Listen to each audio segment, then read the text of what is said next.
नमस्ते। आपका अरविंद गणेश दामले चैनल में स्वागत है। मैं अरविंद दामले आपके सामने प्रस्तुत कर रहा हूँ न्यूरोसाइंस और योगा के एकत्रित परिणामों के बारे में कुछ चीज़ें। ये है इस सिलसिले का दूसरा भाग। आपको ये पसंद आए तो मेरे अरविंद गणेश दामले चैनल को सब्सक्राइब करें, लाइक करें, शेयर करें और बेल आइकॉन दबाना ना भूलें। ऐसा कहा गया है कि अगर मस्तिष्क में इलेक्ट्रोएन्सेफेलोग्राम में बीटा किरणें या स्पंदन हों तो विचारपूर्वक किए गए काम होते हैं, जिसमें बाहरी दुनिया की ओर ध्यान दिया जाता है और बाहरी दुनिया के बारे में सोचा जाता है और फिर कोई निर्णय लिया जाता है। अगर बीटा किरणों के बजाय अल्फा किरणें हों तो आदमी शांत हो जाता है और उसका ध्यान अपनी अंदर की दुनिया की ओर अधिक होता है। उससे ऑटोनॉमिक नर्वस सिस्टम पर नियंत्रण हो सकता है। ध्यान करने वक्त ऐसा हो जाता है। ऐसा देखा गया है कि अगर सोच की दिशा और तरीका बदला जाए तो हमारे जीन्स में भी प्रवृत्तियों को व्यक्त करने का तरीका कुछ हद तक बदल सकता है।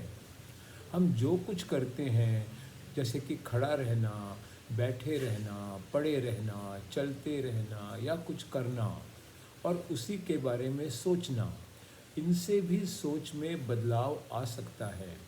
अलग अलग प्रोटीन, एंजाइम या हार्मोन के बनने में भी बदलाव आ सकता है। साधारणतया आदमी अपनी सोच और अनुभवों का कैदी होता है। जो उसके मन में पहले से ही है उसी की ओर वो ध्यान देता है और नतीजा ये होता है कि वो अनेक चीज़ें देखकर भी अनदेखा कर देता है। कुछ बुरे अनुभव हो सकते हैं या कुछ बहुत आनंददायक अनुभव भी हो सकते हैं और आदमी उन्हीं के विचारों की कैद में रहता है।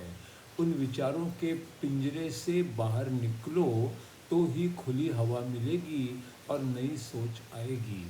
ये सब करना संभव है और सोच और स्वभाव बदलना भी संभव है। सबके प्रति प्रेम होना, कुछ भी करने का उत्साह होना और हर प्राणी मात्र से जुड़ना भी संभव है। भूतकाल से बाहर आना, भविष्य के बारे में ना सोचना, आज और अभी के क्षण में जीना, ये भी फिर संभव हो सकता है।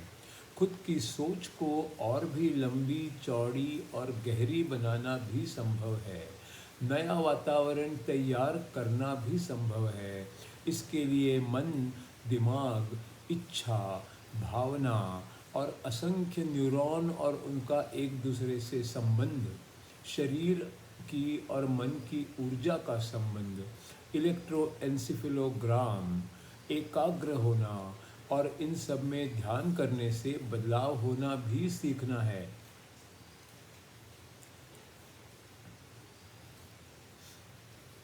लंबाई, चौड़ाई, गहराई, समय के साथ बदलाव, हमारी 5 इंद्रियों के परे की संभावनाएं और क्वांटम के अनुसार सिर्फ इस क्षण में रहना और खुद के शरीर और मन का महत्व बहुत कम हो जाना, ये भी संभव है।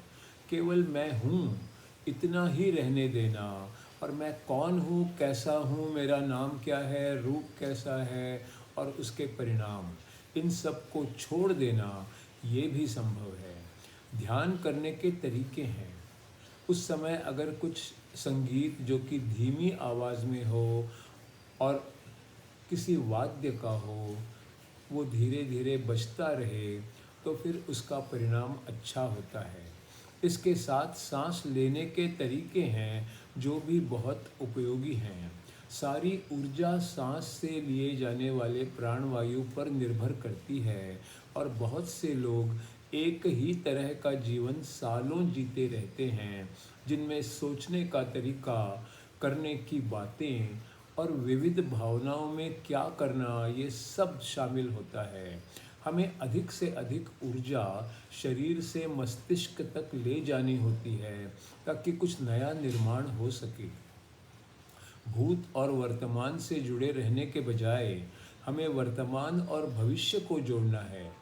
जो ऐसा कर सकते हैं वे कुछ नया कर सकते हैं। उनका आत्मविश्वास भी बढ़ जाता है। बुद्धि का, मस्तिष्क का और हृदय का काम भी जुड़ जाना चाहिए। फिर आदमी प्रेम और सहानुभूति से भर जाता है और स्वार्थी नहीं रहता, क्योंकि वो भूतकाल से जुड़ा हुआ ही नहीं रहता। हमारे मस्तिष्क में पिनियल नाम की एक ग्रंथि होती है, जिसके बारे में शरीर शास्त्र की किताबों में बहुत कम लिखा मिलता है, पर वो हर किरण को समझ सकती है और उसका अर्थ भी स्पष्ट कर देती है।